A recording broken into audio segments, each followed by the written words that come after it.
All right, y'all ready? We got a very interesting panel for y'all tonight. First off, let me bring her back to the stage. State Senator Nina Turner. There you go, Nina. Looking like early Kiki Shepard out here. I want to bring to the stage a young activist who goes by the name of Eric Garner. One time for Eric Garner. Rest in peace, Eric Garner.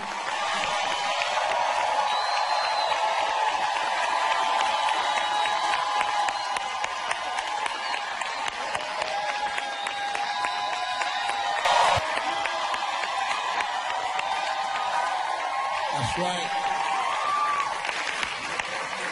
And this next man, he needs no introduction. Ladies and gentlemen, make some noise for Mr. Harry Belafonte, please. Yes, sir.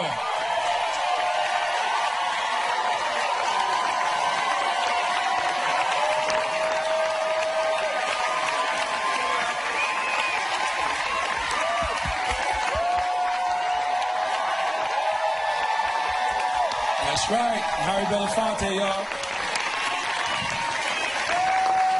Now, the man I'm about to bring to the stage is very necessary in this year's presidential race.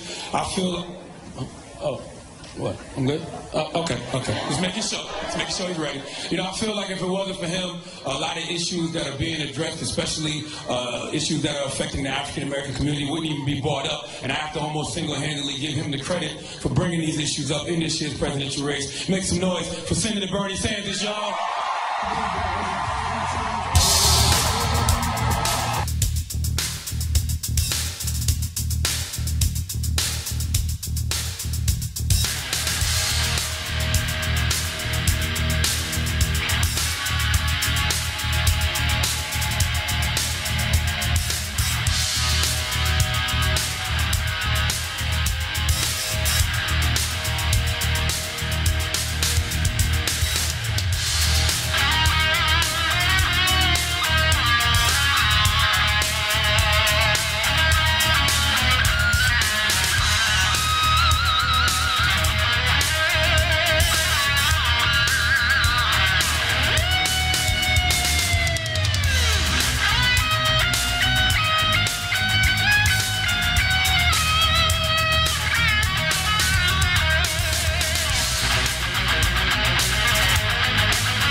It is an honor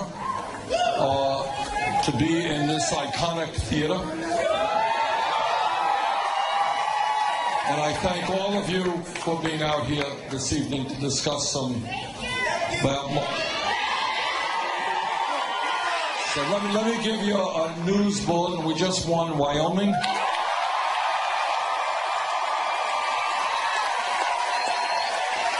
Which is the 8th contest in the last 9 that we have won. And now we are in New York. And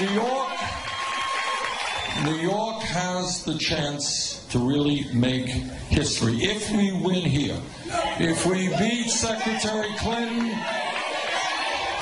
are we going to win? All right. I think everybody here knows that this campaign is not just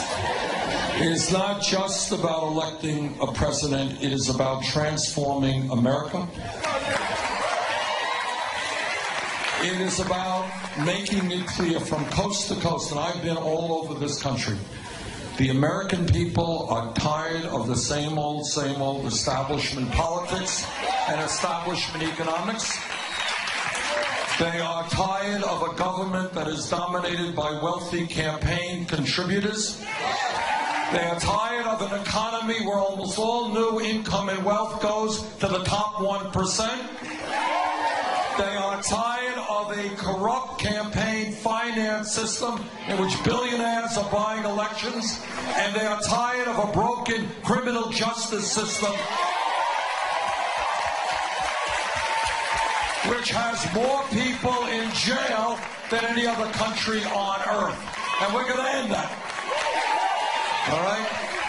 We're going to invest in our young people in jobs and education, not jails and incarceration.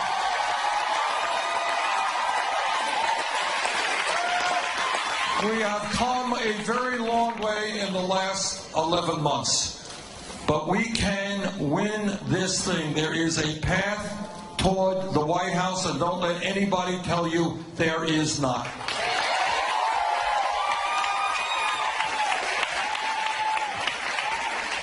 And our goal, and we're beginning to see this, is to see people from across this country stand up and fight back. I don't have to tell anybody in this beautiful theater tonight that the history of change, real change in America, never occurs from the top on down. It always happens from the bottom on up.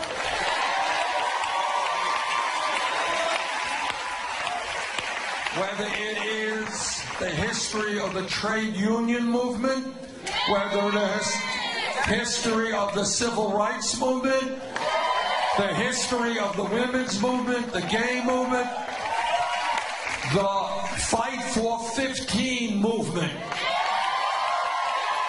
Just think, if we were here 5 years ago and somebody said, you know, Bernie, this $7.25 minimum wage is a disaster.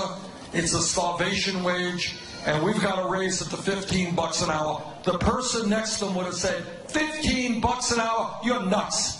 You're thinking too big. You're too radical. Can't be done. But then you know what happened? People in the fast food industry fought back. People at McDonald's and at Burger King, they made it clear they can't live on $15 an hour. They went out on strike. They went out on the streets. And I'm very proud to have demonstrated with them in Washington, D.C. And then because they fought back, Seattle, $15 an hour. L.A., San Francisco, Oregon, California, New York State.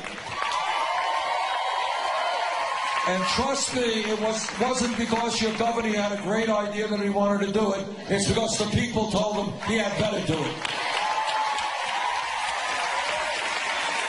And that's what this campaign is about, is bringing people together, black and white and Latino and Asian American and Native American, all of our people, to stand together, to think outside of the box, to understand what the media does not tell us. Status quo does not have to continue to exist. We can make that change. We don't need to have the highest rate of childhood poverty of any major country on earth. We do not need to see 1 in 4 kids in the Bronx have asthma because of the crap that they are breathing.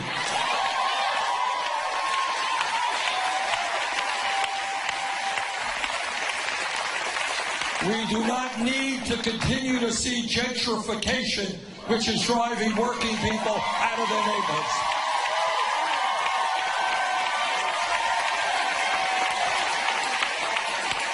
We do not need to have more people in jail than any other country.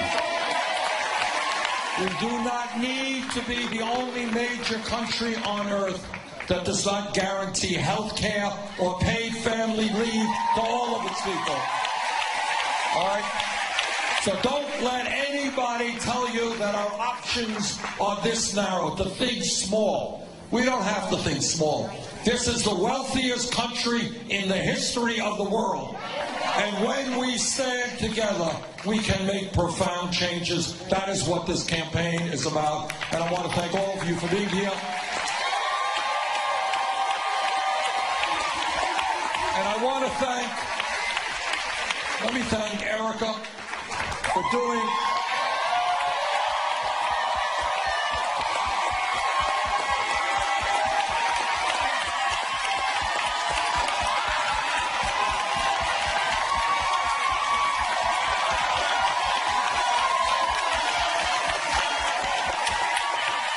let me say this from my heart. Erica went through a nightmarish experience, an experience that no child should have to go through. And you can respond to that tragedy in one of two ways. You could become depressed, you can become withdrawn. My 90-year-old grandma. She's 90. 90-year-old? Yes. How are you? Thank you. I see where Erica gets her energy from. And Erica and her grandmother could have withdrawn, and that would have been totally understandable. I think every one of us would have understood that. But she didn't. She used her grief and her pain to fight back and to say that we will have real police department reform in New York and around this country. Thank you so much, Erica, for your help. And what can we say about this guy?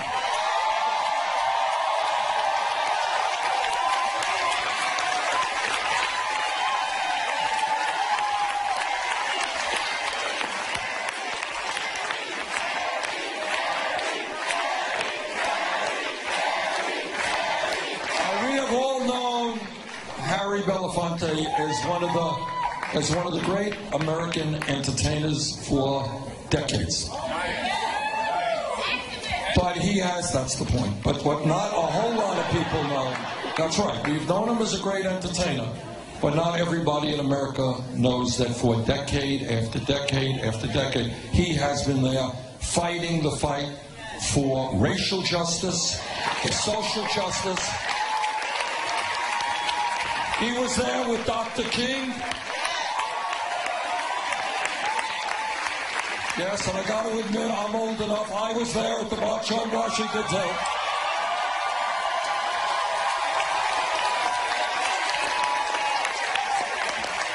And what do we say about Nina Turner?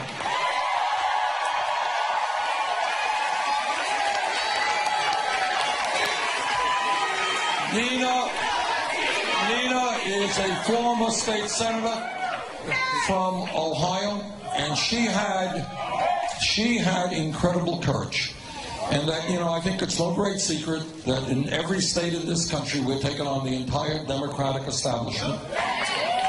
Nina was a former supporter of Secretary Clinton, but she heard what we were trying to do in this campaign, and she came over, and she has been an incredible asset, and I thank her so much.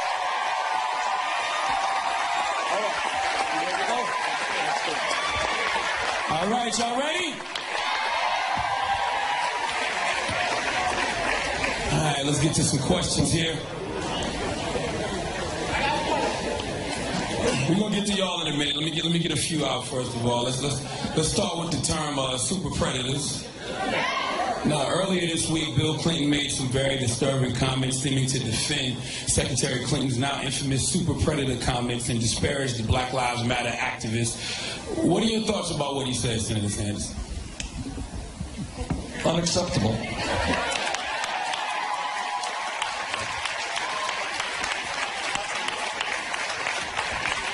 I think we all know what that term meant when in the context that it was said years ago. We know who they were talking about. Black people. That's exactly right. That's who it was. And I think that the president owes the American people an apology for trying to defend what is indefensible. But let me, if I may, say it was not just that. During that period, a piece of legislation called the so-called Welfare Reform Act was passed. You all remember that? And the premise, which was a right-wing Republican premise, was that the problem was that all of these poor people were really living high off the hog. They were all the quote-unquote welfare queens. Remember that? All these poor people just living so well on welfare. And that bill was passed, and the result of it was that extreme poverty for the poorest of the poor went up very significantly in our country.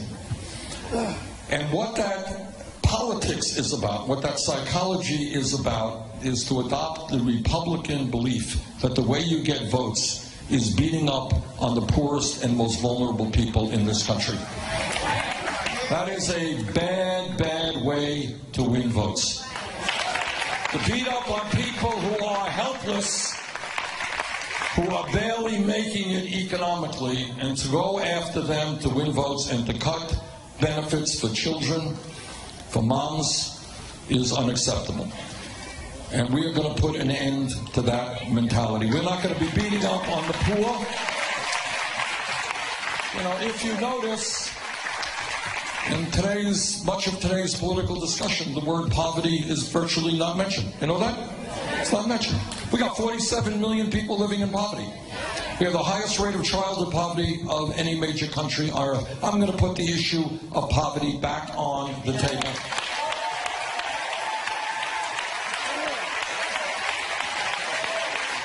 And we'll continue to talk about it. But first point is, I think President Clinton owes the American people an apology for defending the indefensible. Brother Belafonte, I'd like to know what you thought of Senator Mr. Clinton's comments.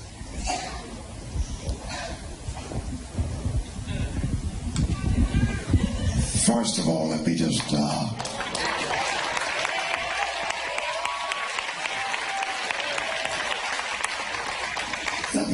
say that I am now at the threshold of my 90th year in life.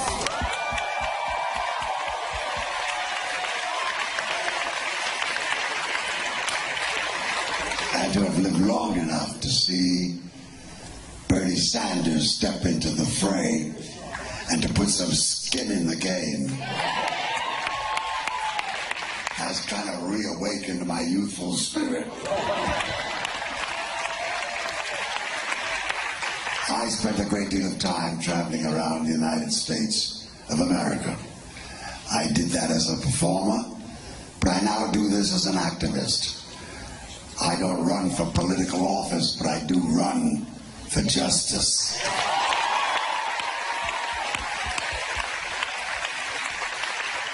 And the thousands of young men and women that I've visited in the prisons of America know what it is to look at justice dismissed and forgotten.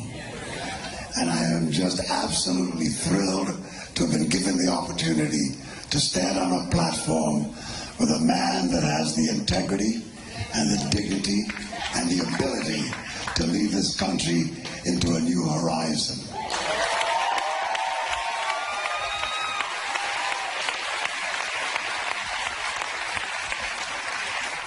Bernie Sanders has decided not to put any negative vibes into this campaign. It is with a great deal of difficulty that I support that point of view.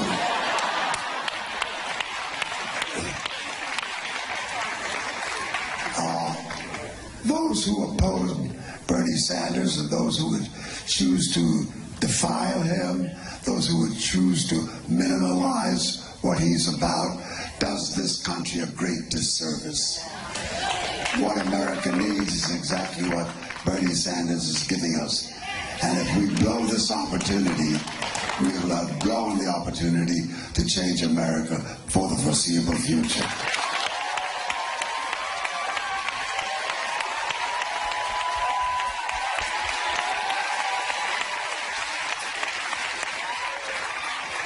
So in answer to your question, I'll just say, Hillary who?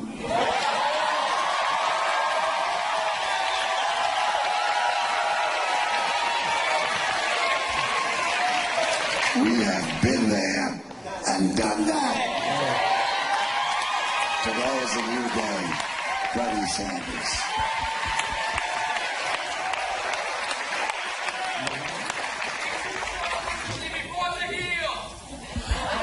Erica, do you want to make a comment on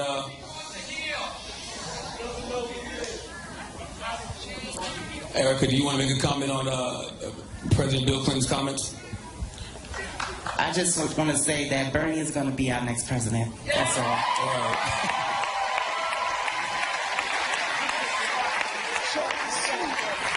Now, Senator Sanders, what further steps would you take as president to further demilitarize our law enforcement to end what has been the experience of many African Americans who feel they live in something equated to a police state or an occupied territory? Yeah. When we have seen in Ferguson, Missouri, what that appeared to me to look like is literally an occupying army, didn't it? I mean, with his military equipment, you thought that they were in Iraq invading some community. Police departments, good police departments, and I was a mayor for 8 years and we tried to run a good police department, is part of the community. It is not something that is oppressing the community, not something that is feared by the community. So what we have got to do is to make certain that the federal government is not providing this heavy-duty military equipment to local police departments. Now, police departments, let me say a word in general about this. You all know police departments are run by municipalities, not the federal government. But the federal government can play a very significant way in a lot of respects, both with the carrot and with the stick. What the federal government can do with the Department of Justice is establish an idea of what a model police department looks like.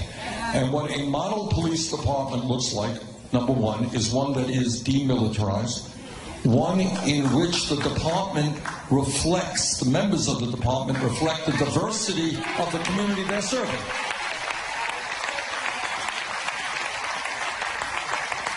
And also, it means that we end corporate control and ownership of prisons and detention centers. Now, what a well-trained police department is doing, and some are beginning to do this, is to understand that we should not and must not continue seeing what we saw with regard to Erica's father, or see unarmed people being shot by police officers, often minority people. And what we have got to train police officers to do is to understand that lethal force is the last response, not the first response.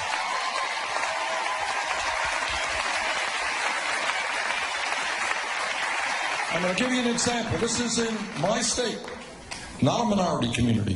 Think about this for a moment. A young man has had very serious mental issues, and he was acting out. His mother called the police to get some help. Police officer shot and killed her son. All right. This happens far, far too often.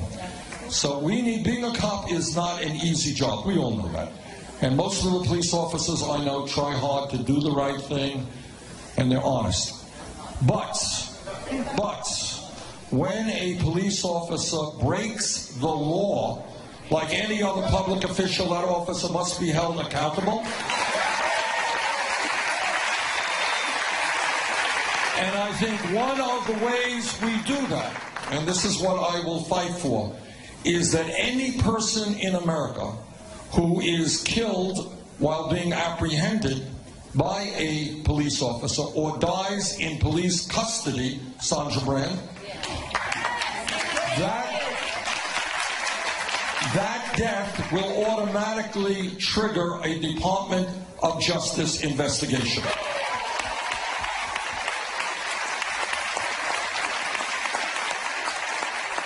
But mostly what the federal government can do, and I think play a very important role in this, again, with the carrot, providing financial support or withdrawing financial support, create model police departments where police officers are respected, are part of the community, are serving the community, not bringing fear into the community. And one other word that I want to say on this, and some people may agree with me, some people may not, but I think we've got to rethink this entire war on drugs.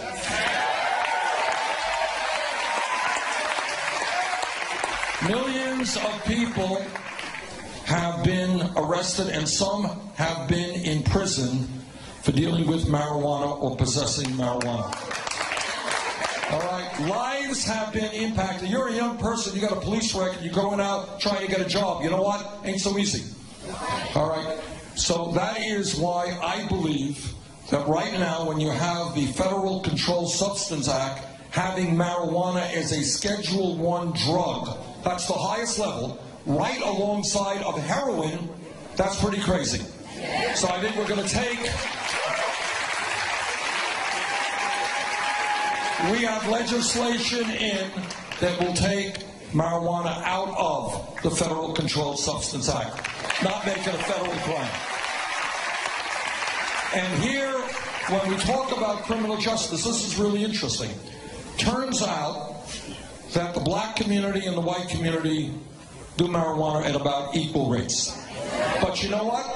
Blacks are 4 times more likely to be arrested than whites. All right. Okay, I went on too long, sorry. Senator Turner, you want to expound on that? Well, I agree with what Senator Sanders had to say, and you know, my son is a police officer. My husband was a former police officer, so I certainly see it from both sides. And we need more young men and young women of color to be in those police departments, so I'm so proud that my baby is a police officer. But, you know, I was in Cleveland, and many of you know the story of young Tamir Rice, the 12-year-old on the playground who was shot less than 2 seconds from the time that the officers hit the playground. And there is no doubt that the weapon that Tamir had, it was a toy weapon, it did look real, but my problem was this. You're supposed to give somebody the opportunity to give up. That's number one. Number two, Ohio is an open carry state, so I don't understand why they pulled out on them like that. But no baby should die in that way. And what happened to him, what happened to John Crawford III in Beaver Creek, who was shopping in a Walmart where they sell guns, he picked up the weapon, he's walking around the store and he's on the phone talking to somebody, and the police come in and gun him down and never give him a chance to give up. None of that should happen. That not only do black lives matter, black lives have mattered for a very long time, but human lives matter. And one of the things that I love about the senator is that when we were in Cleveland, Ohio, Senator, you may remember this, and I think it was in August, and there were about 10,000 people there or so, give or take. And most of those people were, as Dr. West would say, our vanilla sisters and brothers. And Senator Sanders said these words. He said, as the next president of the United States of America, I will do everything in my power to eradicate institutional racism. That is real. That is real, because it still exists in this country. And unfortunately, historically, our police have been told to do some pretty bad, I mean, you look at the history in this country that police were policing black communities not to protect and serve, but to hold hostage. And so we need to train police differently. There are implicit biases in this country, and we need to admit that and confess that and do a better job. But the police are not our enemies. It's just some of them. And I want to close with this. When I'm on a task force appointed by my governor. That's a whole other story, but I got to give Governor Kasich credit for that. I will. After Tamir Rice was shot, the governor did not hesitate to create that task force. But a young man, as we traveled the state, said, he came up to the mic, he said, we have a no-snitch culture among the criminal element. Why do we have a no-snitch culture among the police? That bad, good police officers need to speak up and speak out against bad police. Absolutely. Absolutely.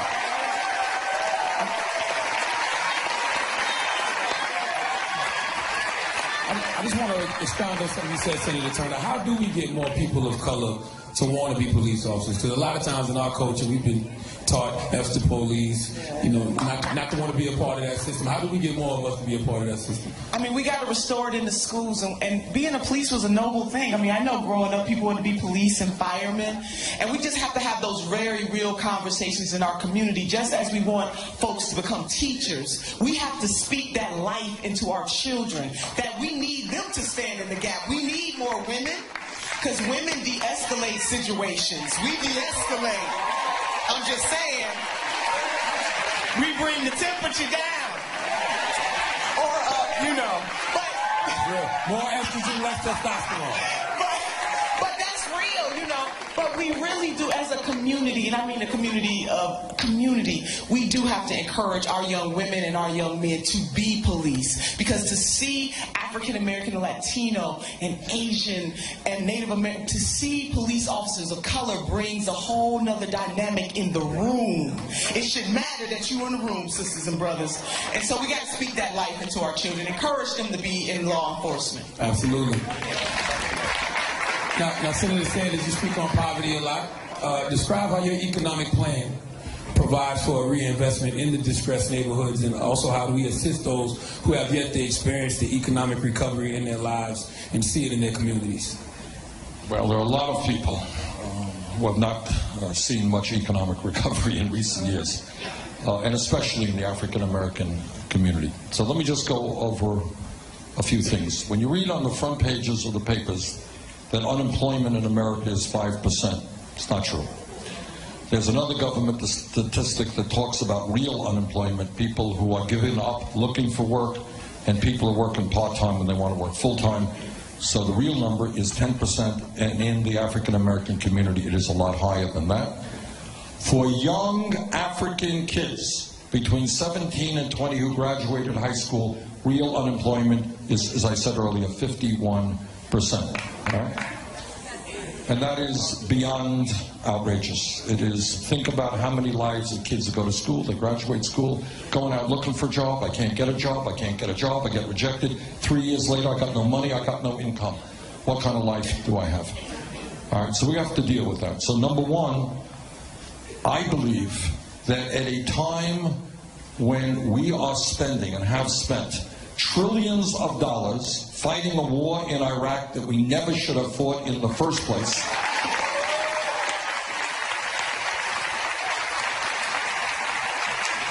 Hard for me to understand how we don't have the money to invest in crumbling inner cities all over this country. All right, we've got the money. Of course we got the money. It's a question of national priorities and where we invest. And when we invest in good schools, when we invest in water systems so the children are not being poisoned, when we invest in ending pollution so the kids are not getting asthma, when we invest in affordable housing so people can live in the communities they grew up in, when we rebuild in my state, many of our bridges are in disrepair, our roads in terrible shape, rail system nowhere near where it used to be.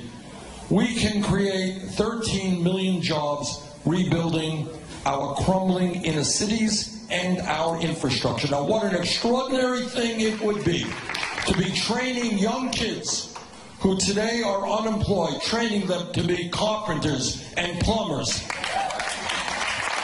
architects,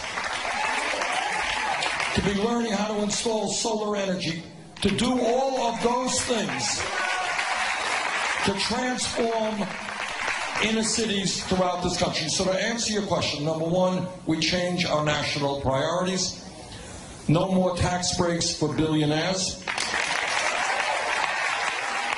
Number two, federal investments and federal contracts should go to the communities that need it the most.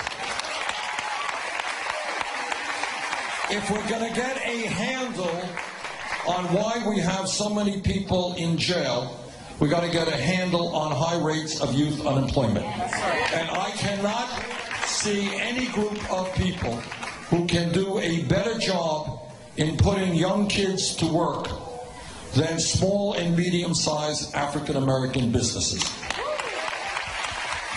So we've got to make sure, which is not the case now, we've heard this over and over again, that minority businesses are not getting a fair share of the contracts being dispensed by the federal government or the kind of help they need. So I think those are the combination of things that we have to do. Oh, well, let me say a word. All right. You asked, I'm just responding to the lady's question. All right, let me say this.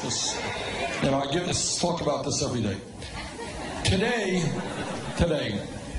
in many respects, a college degree is equivalent to what a high school degree was 50 years ago.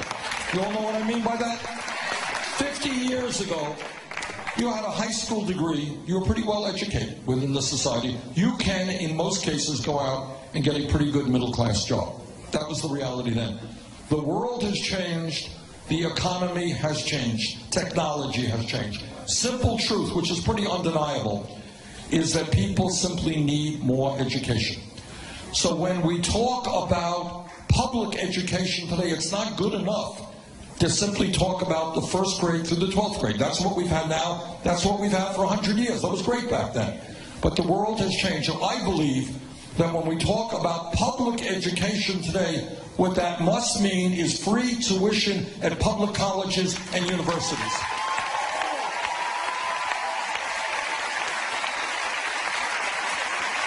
Now, some people think this is a radical idea. This is not a radical idea. It exists in Germany. It exists in Scandinavia and countries around the world. And guess what? Guess what? Used to exist in the United States 40 or 50 years ago. Am I right? You had some of the great public colleges and universities in the world. City College.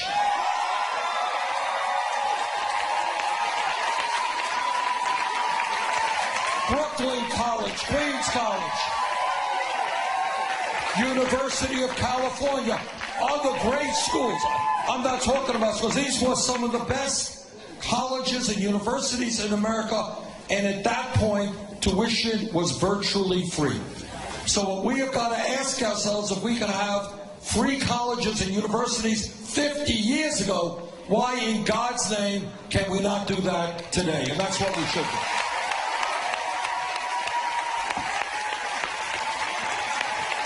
Senator Turner, why do you think people that oppose Senator Sanders say the things that he's saying is crazy, like as far as affordable health care and free college? Lack of vision and imagination, and haterism.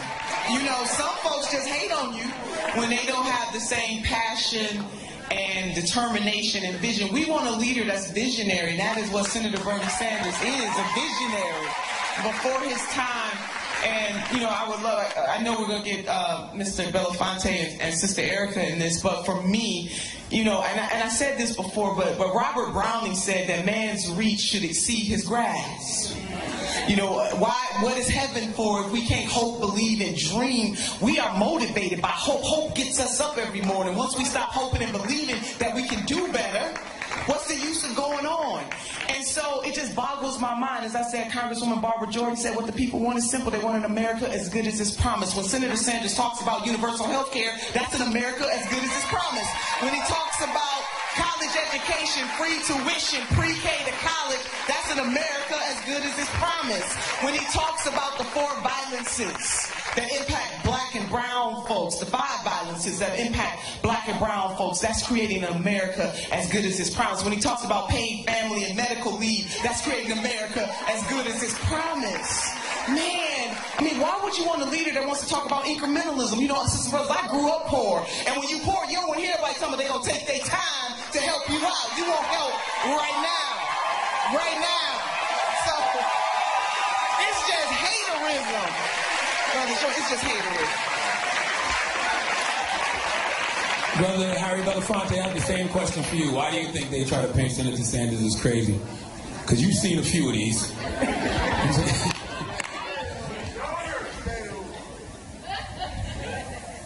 In response to your question, I'd like to embellish my response a wee bit.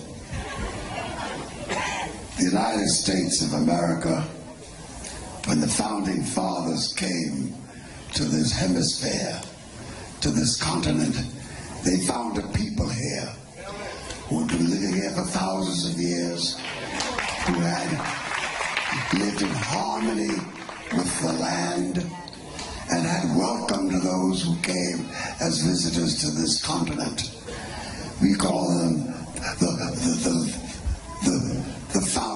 Plymouth Rock.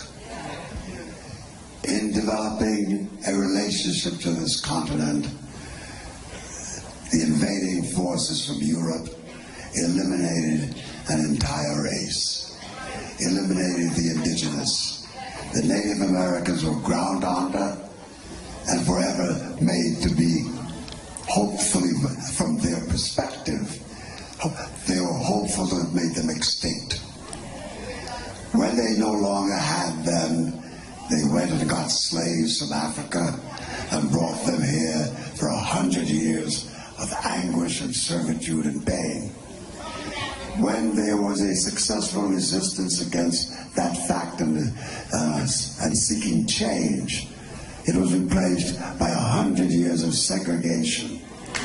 This country is steeped in the sickness of race.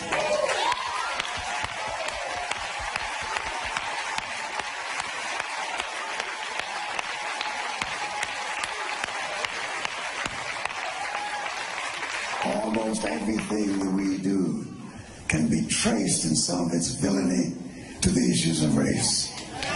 And when I hear Senator Sanders speak about changing the educational landscape, there's more to this whole thing than just giving the opportunity for students to attend school without economic burden and without economic sacrifice.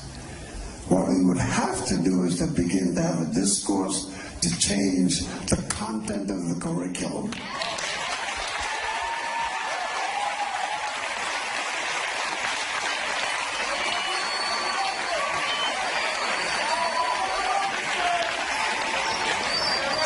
And my real commitment to Senator Sanders is not just all the issues that he's raised on what America needs in a universe that's quite complicated with issues that boggles the human mind. We have wars everywhere. We have thievery everywhere. We have greed that has run rampant with the soul of this nation that has to be healed, as Dr. King and Eleanor Roosevelt and others have said so often during my history.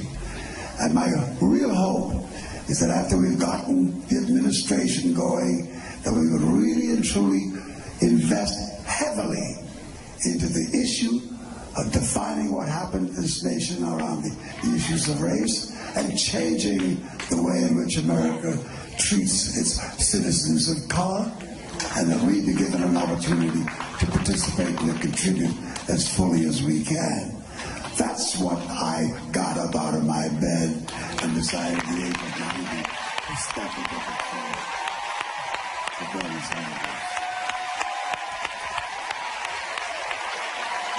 Absolutely. Absolutely.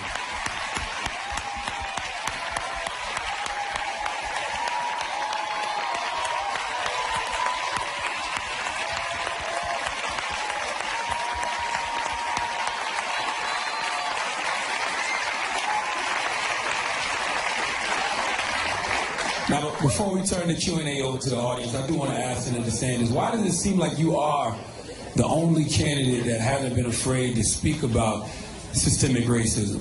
Because, you hear these politicians talk about the super predators, they don't like to talk about the system that created the super predators.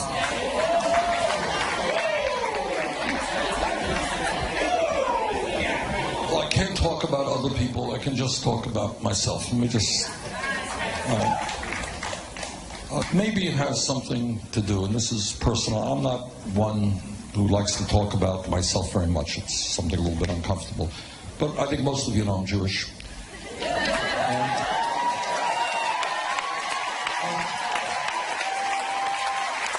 What this is about, you talk about racism, and you talk about insanity, and you talk about cruelty.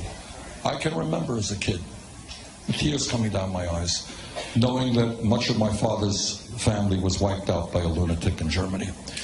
And that stays with you. It's something that you never forget. And to see racism or people hating each other for the color of their skin or for the accent that they may have, the language or the country they came from, is from the deepest part of me, something that is so grotesque and awful that from a very early age, it was clear to me that I had to spend my life helping to oppose that type of behavior. And,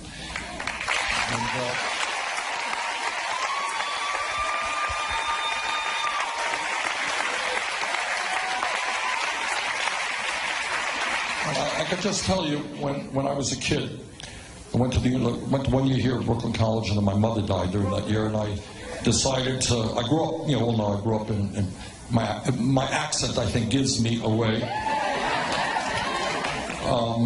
After 50 years in Vermont, I'm afraid I still have that accent. But my mom died when she was young, and I left Brooklyn College and I went to the University of Chicago. When I was there, I became involved in the civil rights movement. Some of you may remember the Congress of Racial Equality Corps, James Farmer and those guys. And we did a little bit of work that we could financially supporting the people who were getting their heads broken in the South, but we also worked on segregated housing and segregated schools in Chicago. And you remember in 1968, there was the police riot at the Democratic Convention? You're too young to remember that. Those of us, well, I learned about the Chicago Police Department before that. I was arrested, got the opportunity to meet the Chicago Police Department firsthand. Quite an experience, I will tell you. And then in 1963, went to the March on Washington for Jobs and Freedom. And that was, you know, Dr. King is, you know, one of my heroes and one of the inspirations in my life. And I'll tell you, just if I may, I'm going off subject a little bit. Is that all right? It's your show, baby. All right, it's my show. You know what was extraordinary about Dr. King? I'm detouring here, but why I have so much respect for him. He obviously was a great civil rights leader, led the effort to desegregate the South and voting rights and all that. And he could have gone down. The establishment in America would have said, Dr. King, you are a great hero. Look at all you did. But you know what he did? He went into his heart and he said, that is not enough. If I'm going to talk about nonviolence, right, I got to look at the war in Vietnam. And Harry knows more. If he wants to jump in on this discussion, I would love to hear his point, because he worked with Dr. King. But against all of the establishment, people said, what are you doing? You're supposed to be a black leader. Why are you getting involved in the war in Vietnam? And he said his heart and his conscience dictated that he speak out. How could he talk about nonviolence in this country if you talk about a war which was so unnecessary and so violent?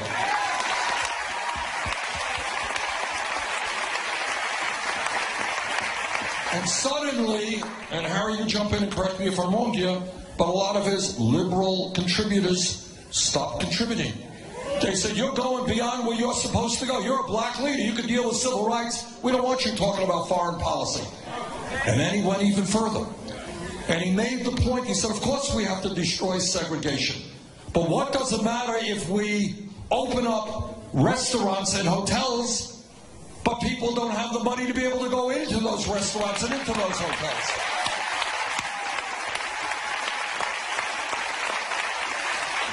So then he began talking about income and wealth inequality.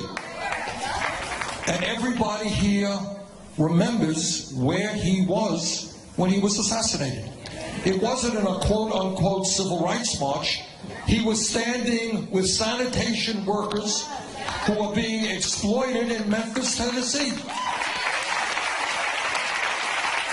And he chose to stand with the lowest among us, people who did, you know, dirty work, no pay, bad working conditions. He went there and he stood with them. And also, some of you will remember, and Harry, you know more about this than I do, the project that he was working on in the last months in his life, the Poor People's Campaign. And what he was saying is, we're going to bring together the African American community, the Latino community, the Native American communities, poor whites in Appalachia and elsewhere. We're going to bring all of our people together to demand a change in national priorities. That's what he said. This is a wealthy country. We should not have the kind of poverty that we have right now. That is the sign of incredible courage and genius to keep expanding and expanding his vision for America. That's what Nina is talking about. So, I don't know how I got off on that. But, you know,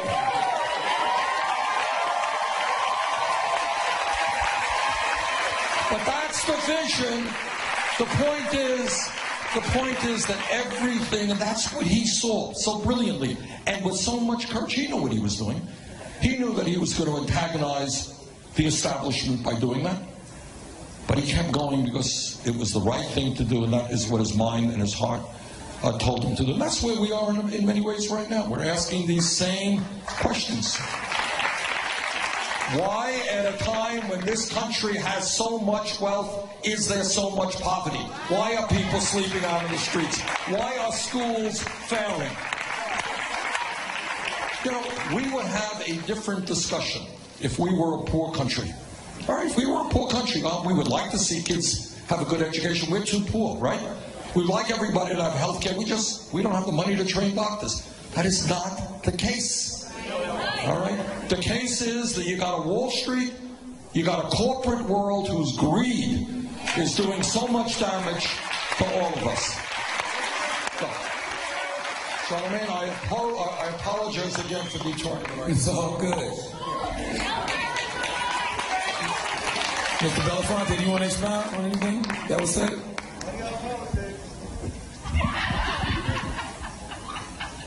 I just firmly believe that with all of the complicated mechanisms that go to make up the political process, that more deeply needed in this nation is the ability for citizens to talk to one another and to discover who we really are to one another. And I've watched many a candidate in their turn at bat in running for the race of officers all over this country get into these issues and talk very eloquently because of the imperatives involved in the moment. There is that platform that people use when they're talking about getting elected. They say everything that is politically correct, that is politically seductive. Yet you have to watch what happens in all of the hours and the minutes and the time in between. What do you really use your life to do in relationship to changing the ills that this country faces? And I think if we can open up the process of being more honest on the issue of race, on the issue of gender, on the issue of greed, I think America will become a healthier place for all of us. And what I really and truly feel, having served Eleanor Roosevelt as a kid, growing up here, born in and growing up in Harlem,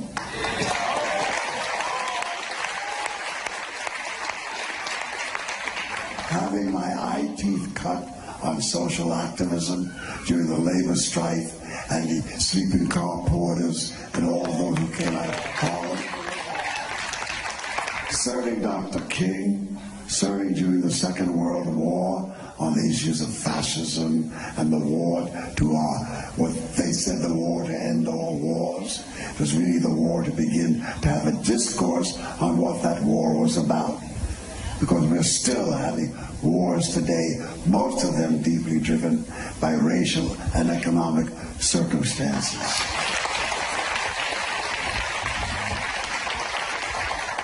And what I would appreciate and hope and feel we will get from Bernie Sanders is not just his capacity to administrate as a head of state and the leader of this nation, but to begin to put on an everyday basis the language and the verbiage to give us a chance to speak on the issues of race. If we do not, Dr. King said, if we do not settle the issues of race in America, we will never settle America's hope to become one of the great nations in the history of civilization. So,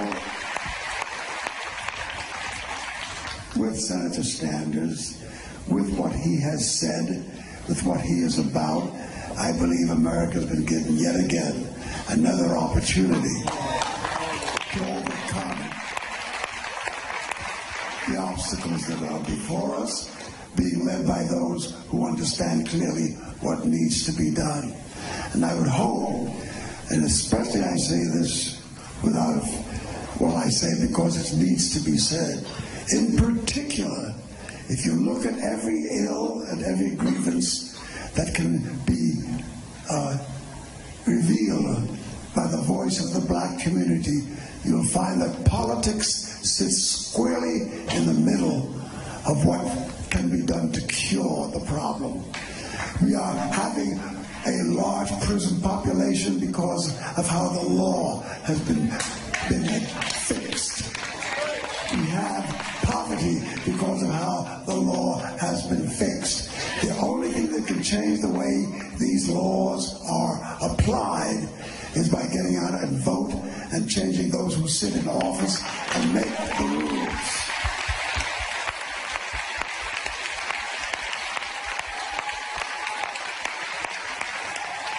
And I deeply believe that Bernie Sanders gives us the opportunity to change the dialogue, to change the way we do business. Don't be afraid of change. Change is our only hope. And diversity is our gift. I say, let's get out and work hard, get the black community awakened to get out, and don't treat the vote like it doesn't belong to you. As a matter of fact, it's truly the only weapon you got. So let's use it, and let's back Bernie Sanders and work for change.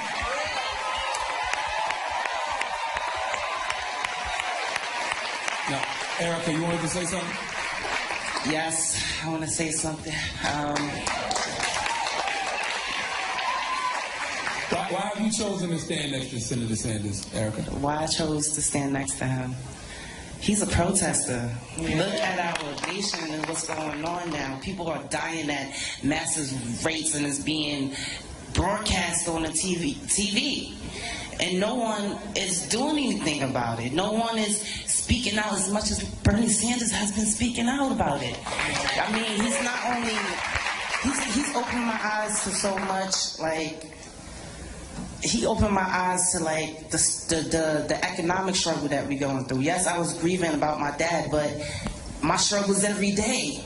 On top of losing my dad, on top of my dad being exploited by artists and politicians and stuff. But what I want to say is, the reason why I want to be involved in a political process or whatever, because enough is enough. Like, who is going to care about us if we don't care about ourselves? And I want to bring to everyone's attention, the presidential race is not the only thing that's going on right now. Every Democrat is up for election. A whole bunch of Democrats said Black Lives Matter or Eric Garner, and where are they? Guess who else said Black Lives Matter? Bill de Blasio. Governor Cuomo, who is standing with Hillary Clinton. Bernie Sanders talk a lot about corruption and corrupted Wall Street or whatever, but look at Hillary Clinton. She's standing with two mayors, Rahm Emanuel and Bill de Blasio, that's covering up murders. What I'm saying is, we need to become involved in the political process because all these people who is up for election right now, we need them out and get new people in. And we can do it. Bernie started out with nothing, with really low numbers. And because of us, he is going to be our president. So we need to vote. Scream, shout, because this is our time. I hear a political revolution coming. Thank you.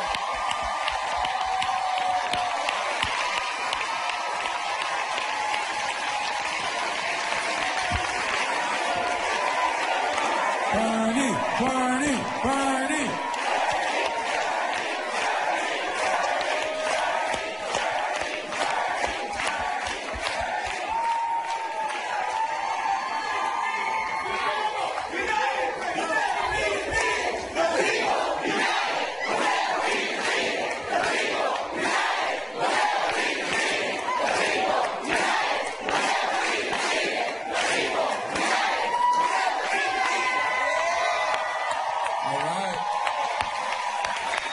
So we're going to do some Q&A with the audience now. I'm not sure how this is going to work because I didn't do a rehearsal for this. So who has the mic? Yeah, okay. So start.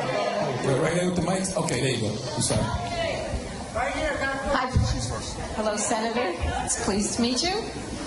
I've traveled a long way to ask you this question, and you've touched on it a little bit, so sorry if it's repetitive.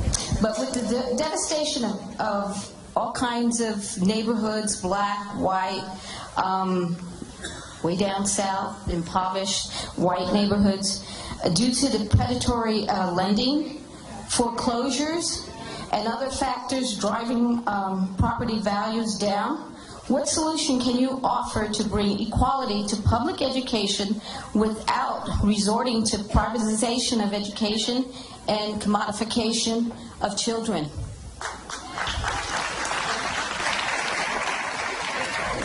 You asked a lot in that one question. Sorry. I was in, this kind of blew me away. I was in the neighborhood where Freddie Gray in Baltimore was killed, there a number of months ago. And what really astounded me is that in a major American city, a very beautiful city in many respects, in that community, there was not a grocery store. Do you know that? So people could not get fresh produce, could not get meat. They had to go to these small little shops where the prices were high and you got beer and potato chips. Okay? In that neighborhood, there was not a bank branch. What they got was payday lenders and outrageous interest rates. Thievery. Usury interest rates. All right? So when we talk about rebuilding America and rebuilding inner city life in America, that is exactly what we're talking about. We're talking about stopping gentrification, which is really causing problems all across this country, driving rents up. And I got to tell you, I grew up first 18 years of my life in a 3.5-room rent-controlled apartment in Brooklyn. All right, so I know a little bit about this thing. All right, so we need to control gentrification. We need to build affordable housing. We need to invest in public education in this country. We need to honor and respect teachers, make sure they are treated with the respect that they need. And I'll tell you another area. And again, when we think outside of the box, we have a dysfunctional child care and pre-K system in this country. 0 through 4 is the most important years, or the most important years of a human development. All right, we all know that. And yet you have instructors, teachers, or people working with little kids who make what McDonald's workers make. They have no benefits, they have no training. Why is that? Who made that decision that millions of kids would be taking care of people who do not have the training or the education or the kind of respect that they deserve? We have to do all of these things. Now people say, well, Bernie, this gets back to the point, the question Charlemagne asked a while ago. Is these wild and crazy and very expensive ideas? And the answer is, yeah, they are, but it's less expensive than bailing out Wall Street. It's less expensive than going to war in Iraq. It is less expensive than giving tax breaks to billionaires.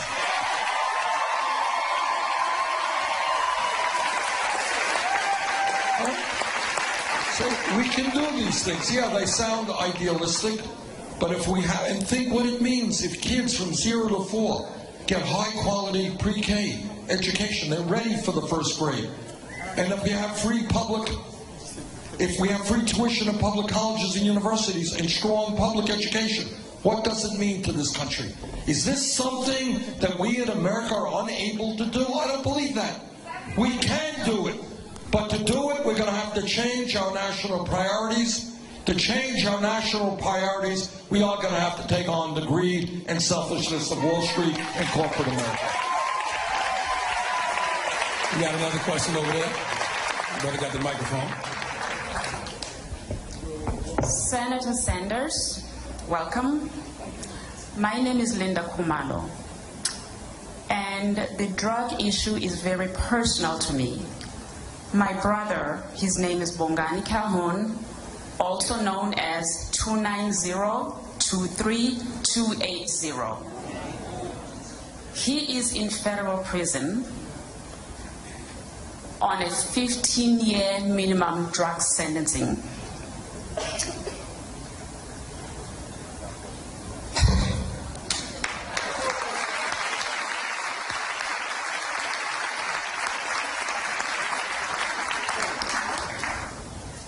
My little brother, he wants me to call him younger brother, was caught up in a federal drug sting. Two people he knows had been meeting with DEAs as sellers. DEAs were the sellers, the guys were buyers, for 2 months. When the DEAs decided to take them down, they took everybody down who was with them. They charged everybody with the same sentence, knowing very well that the other 5 were nowhere on their sides for 2 months. Because we didn't have money, my brother was nearly pressured by his public defender to take a plea. When my brother, because of course you're going to serve 2 years or 15 or 20, which one is? Most people take the 2. We said, you didn't do anything, we know what the situation is. My brother nearly signed the plea that was sent to him by FedEx. His public defender signed the plea and then sent it to him by FedEx. The case is in Texas. I told my brother, write the judge, tell him you don't want to take a plea, being forced to. He did so. He got a court-appointed attorney. Well, nice guy, but was on the job training. The assistant DA made a comment during the trial. With all that money, with Hispanics and blacks, didn't a light bulb go off in your head that this was a drug deal? The on-the-job training attorney did not object. The case went all the way to the Supreme Court. Justice Sotomayor's opinion made national news in February of 2013. What happened in that courtroom should never happen. I'm paraphrasing. It's online, anyone can look it up. But because the attorney did not object, there was nothing they could do. So my brother just finished his 3rd year. It's 3 years now that he's in prison, basically on a technicality. When are we going to let these people out who are in there not because they are guilty, but because once you are charged and you cannot defend yourself, your life is gone.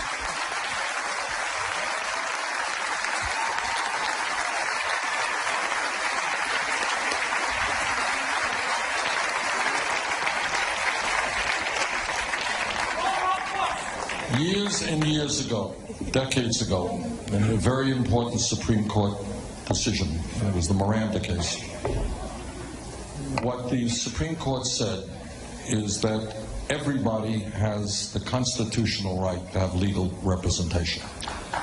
But what has happened over the years is that legal representation has been more in name than in reality for many people. And I can't remember, I apologize, and if anyone can remember, jump up and tell me. There was a piece in the paper the other day, I can't remember, one of the states where they are paying their public defenders almost nothing. The public defenders are completely over. What state was it? Louisiana, I think that's right. Well, in many, that's right.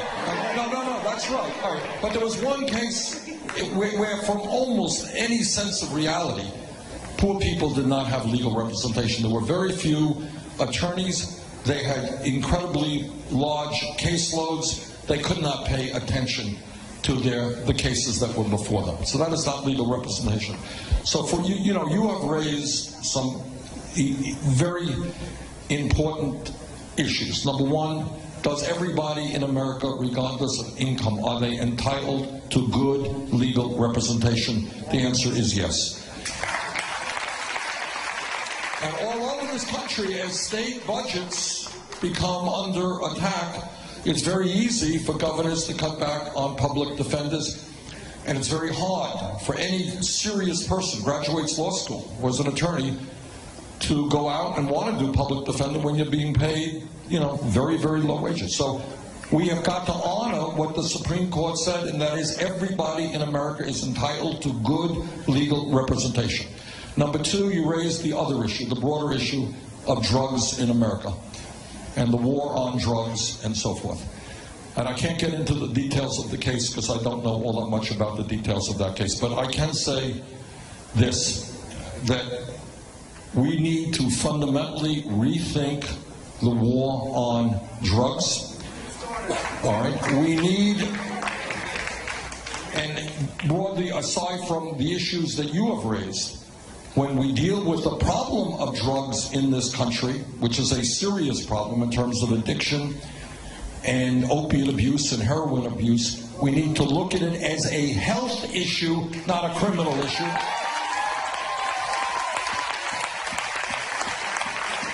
And thirdly, President Obama has just begun, to do, I think, what you're talking about, and taking a look at people who are in jail, who have been in jail for a very long time, who should not. That's right. 28 years. Well, and that is exactly what I'm talking about, the need to rethink. Okay. All right. So many lives have been hurt and destroyed. So these are very important issues, and I thank you for your willingness to come before us and raise them, and thanks for what you're doing.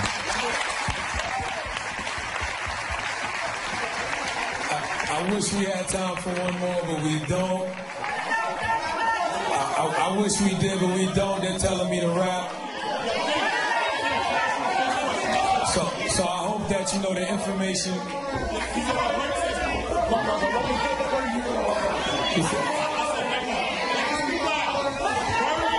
You have mentioned earlier that your Jewish faith, like most of us, makes our morals, our values, and our beliefs, right?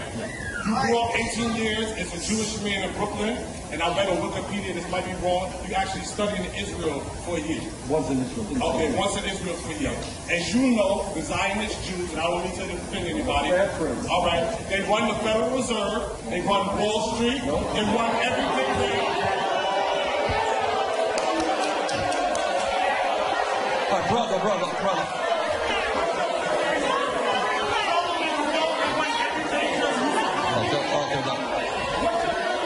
Is that your question? What is your affiliation to your Jewish community? I'm proud to be. Okay. No. That's not what you're asking. No, that's not what you're asking. I am proud to be Jewish. But the idea.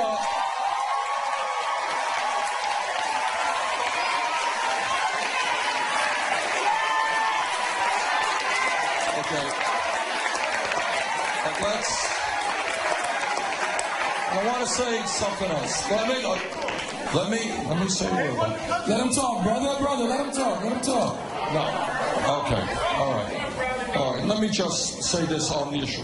I'm proud to be Jewish, but you're not going to find any candidate running for president, for example, talk about Zionism and the Middle East. I am a strong defender of Israel, but I also believe that we have got to pay attention to the needs of the Palestinian people.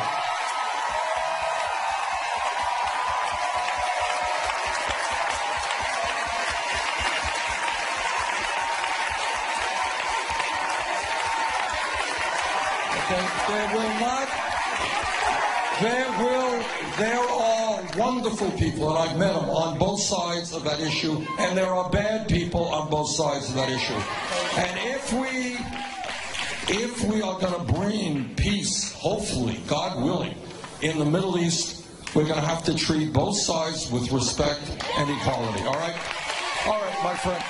All right. Okay. All right, let me just...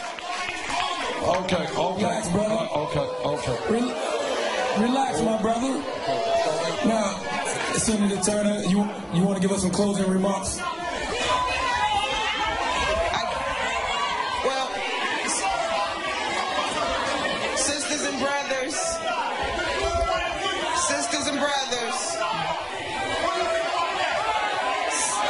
relax, bro. I mean, yeah.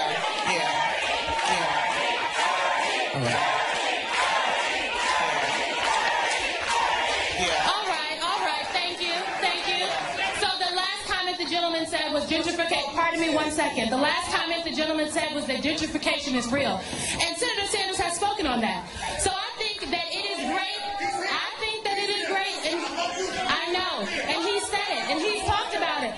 And we can continue to have a conversation. But I think what's important is that tonight, that there are folks that came here that have differences of opinions, but we can have a conversation. Isn't that what's important? Yeah. We can have a conversation. And so, if you have more things to say, sir, I'm going to give you my card.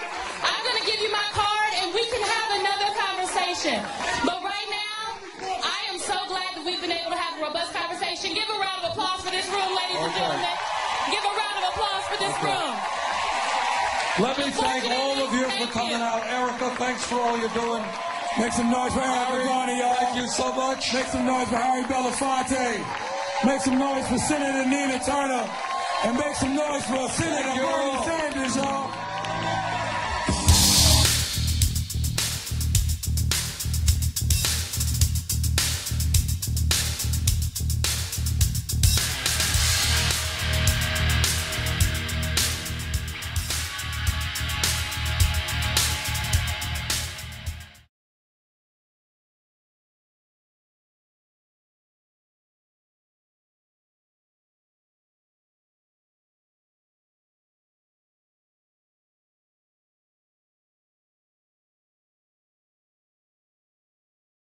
Younger brother was caught up in a federal drug sting. Two people he knows had been meeting with DEAs as sellers. DEAs were the sellers, the guys were buyers for 2 months. When the DEAs decided to take them down, they took everybody down who was with them. They charged everybody with the same sentence, knowing very well that the other 5 were nowhere on their sides for 2 months. Because we didn't have money, my brother was nearly pressured by his public defender to take a plea.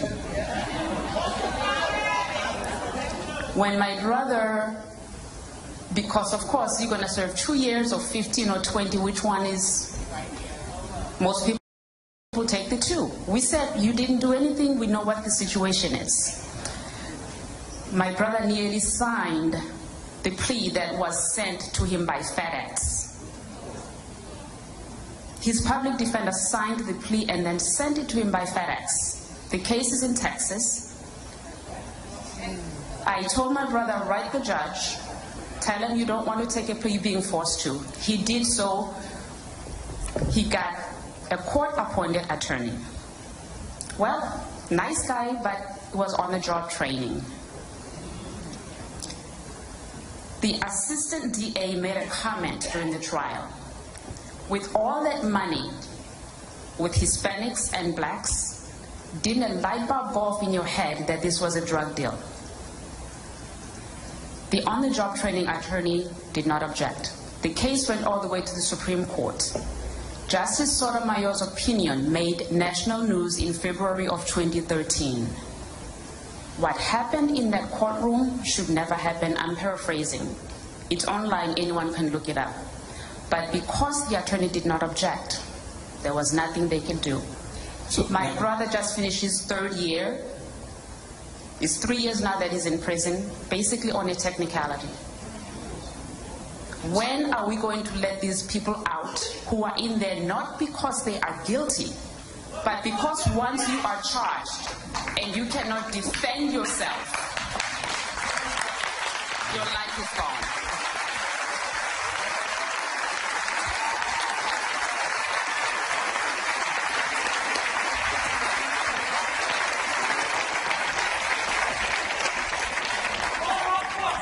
Years and years ago, decades ago, in a very important Supreme Court decision, and it was the Miranda case, what the Supreme Court said is that everybody has the constitutional right to have legal representation.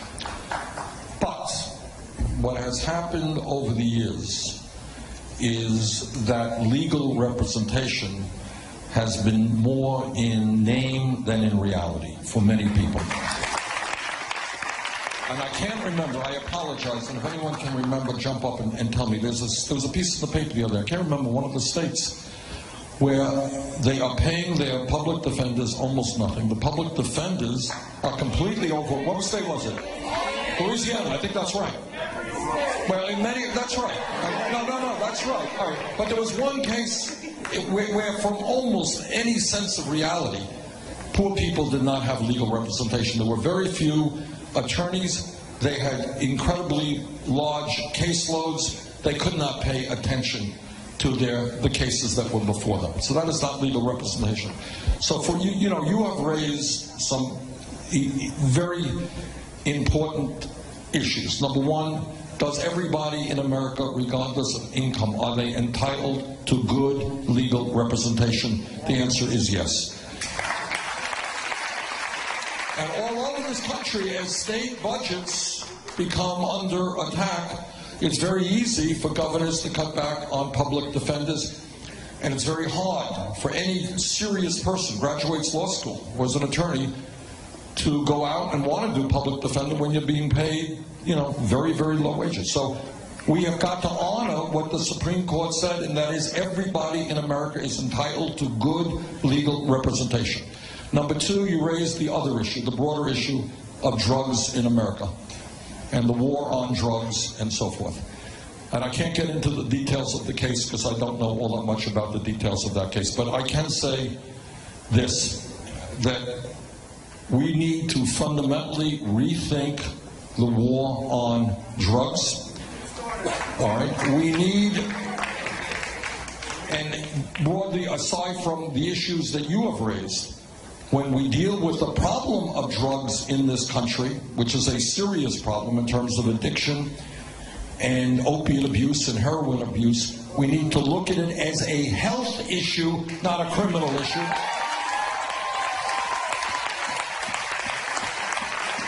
And thirdly, President Obama has just begun, to do, I think, what you're talking about, and taking a look at people who are in jail, who have been in jail for a very long time, who should not, that's right, 28 years. Well, and that is exactly what I'm talking about, the need to rethink. Okay. All right. So many lives have been hurt and destroyed. So these are very important issues, and I thank you for your willingness to come before us and raise them, and thanks for what you're doing.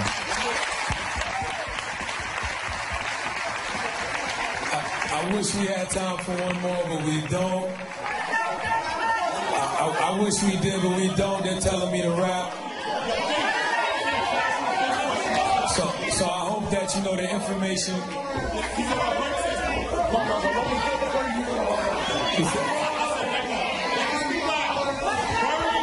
You have mentioned earlier that the Jewish faith, like most of us, makes our morals, our values, and our beliefs, right? You grew up 18 years as a Jewish man in Brooklyn, and I read on Wikipedia, this might be wrong, you actually studied in Israel for a year. Once in Israel. Okay, once in Israel for a year. As you know, the Zionist Jews, and I don't need to defend anybody, all right, they run the Federal Reserve, they run Wall Street, they run everything there. All right, brother.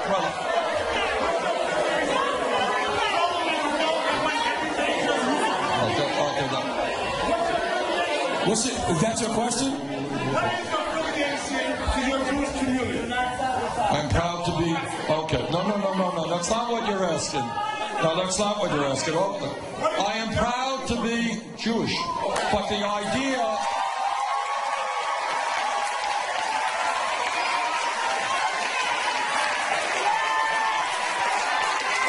Okay. I want to say something else. Let me say a little bit. Let him talk, brother. Let him talk. No. Okay. All right. Let me just say this on the issue. I'm proud to be Jewish, but you're not going to find any candidate running for president, for example, talk about Zionism and the Middle East. I am a strong defender of Israel, but I also believe that we have got to pay attention to the needs of the Palestinian people.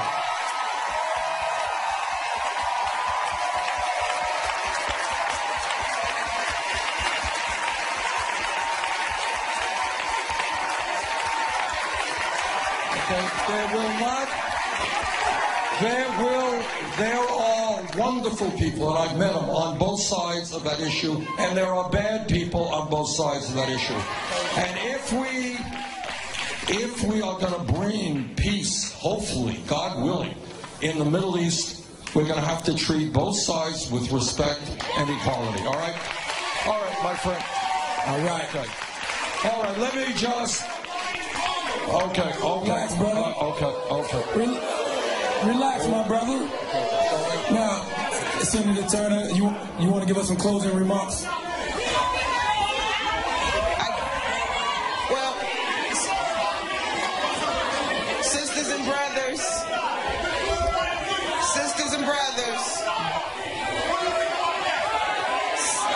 relax, bro. I mean, yeah.